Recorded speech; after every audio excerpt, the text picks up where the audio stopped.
Supreme court में article 370 की abrogation यानी कि 370 को तोड़ने को लेकर के सुनवाई मुकम्मल हो चुकी है, पूरी हो चुकी है और जल्द ही अब अंदाजा है कि इसका फैसला अब हमारे हक में आएगा और ये फैसला वो होगा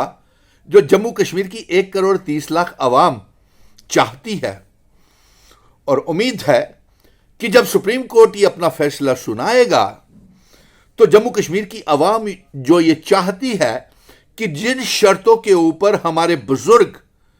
महाराजा हरि सिंह जी और हमारे बुजुर्ग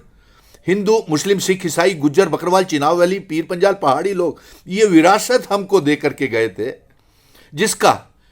प्राइम मिनिस्टर होता था, सदर रियासत होता था, इल्हाक की शर्तें थी और ये सब हमें इंडियन कॉन्स्टिट्यूशन भारत के संविधान ने हमें दिया था।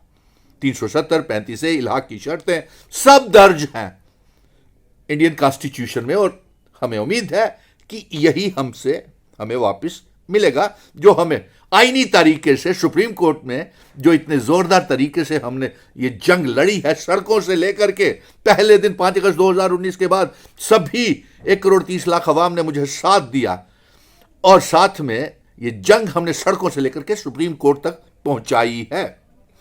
और मैं आपको एक जल्द ही अब ये अपने वकीलों से बातचीत करके और जल्द ही मैं कश्मीर में आने वाला हूं,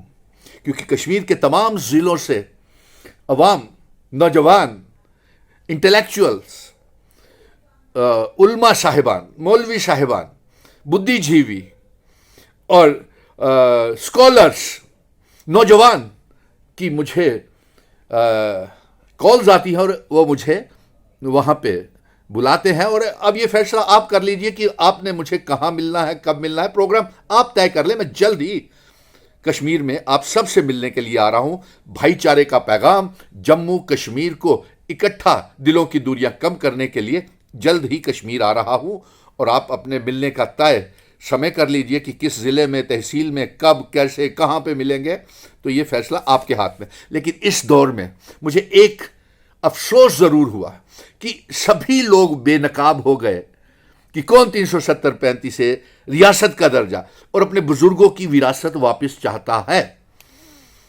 ये रियासत जम्मू कश्मीर डोगरा महाराजा हरि सिंह जी की रियासत है,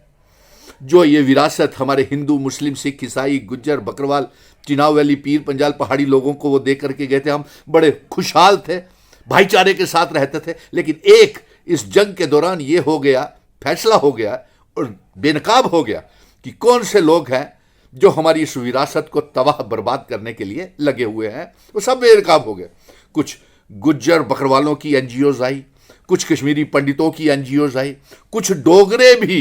गुजरात गैंग तो था ही था, कुछ जम्मू के डोगरे भी, कोई ज्यादा नहीं है,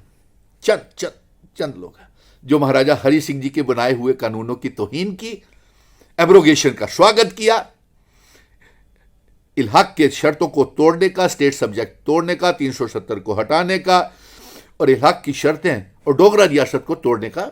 उन डोगरों ने स्वागत किया। वो बुद्धिजीवी हैं, वो अवाम अच्छी तरीके से जानती है। दुख हुआ, दर्द हुआ जब ये सारा हमके सामने नज़र में आया, लेकिन कोई बात नहीं।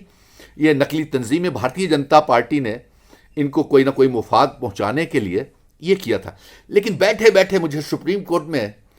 ये ख्याल आया कि ये हमारा मुल्क इतना खूबसूरत मुल्क है, जिस तरीके से हमें हमारी रियासत को एक प्राइम मिनिस्टर होता था, सदर रियासत होता था, इलाके की शर्तें होती थी, 370 स्टेट सब्जेक्ट और हमारी ज़मीनें, हमारी नौकरियां सब महफूज थी।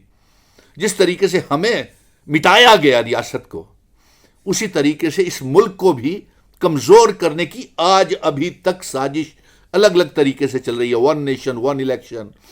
और नाम बदलने का, इंडिया से लेकर के भारत का नाम देने तक। तो ये ख्याल मेरा दिल्ली में सुप्रीम कोर्ट में बैठ करके आया और मैंने ये सोचा कि मुल्क का हाल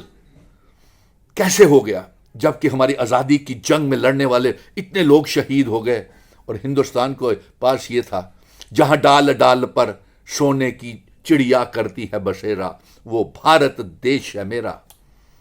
और ये सारे जहां से अच्छा हिंदुस्तान हमारा, हम बुलबुलें हैं इसकी, ये गुलसितां हमारा, ये आज कैसे बर्बाद हो गया? जबकि हमारे आज़ादी की जंग में मुस्लिम भाइयों ने भी कम शहादतें, कुर्बानियां नहीं दी हुई हैं। मैं देख रहा था, अपने याद कर रहा था, जिसमें सुल्तान हैदर, टीपू सुल्तान, शकील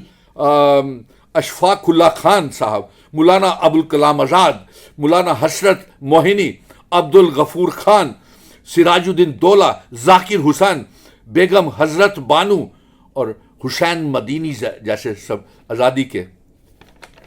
शहीद हुए और उन्होंने आज़ादी की जंग लड़ी। उसके बाद महात्मा गांधी, भगत सिंह, राजगुरु सुखदेव, नेताजी सुभाष चंद्र बोस, लाल बहादुर शास्त्री, लक्ष्मी भाई, जवाहरलाल नेहरू,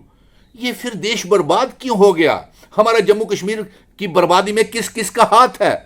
और आपको बता दूं, भारत की आज़ादी में जम्मू कश्मीर की के इतिहास में इन शहीदों का नाम, मुस्लिम भाइयों की भी, हमारे बुजुर्गों की भी कम शहादतें नहीं है। मैंने नाम आपको गिनवा दिए, सुल्तान हैदर, टीपू सुल्तान, शहीद अशफाकुल्ला खान, मदन, मौलाना अबुल कलाम, मौलाना हजरत मोहिनी, अब्दुल गफूर खान, सिराजुद्दीन दौला, जाकिर हुसैन, बेगम हजरत बानू हुसैन, और उसके बाद महात्मा गांधी, भगत सिंह, राजगुरु सुखदेव, नेताजी सुभाष चंद्र बोस, लाल बहादुर शास्त्री और रानी लक्ष्मी भाई। और एक और चीज़ मुझे याद आई कि 1857 में 1 लाख मुस्लिम भाइयों ने मुल्क के इस जम्मू देश के लेकर के, जिसका जम्मू कश्मीर हिस्सा है, आज़ादी की लड़ाई में अपनी जानें कुर्बान की। 1 लाख मुस्लिम भाइयों ने, उन्हें अंग्रेजों ने इसलिए मार दिया कि ये मदरसों में मुल्क के लिए, देश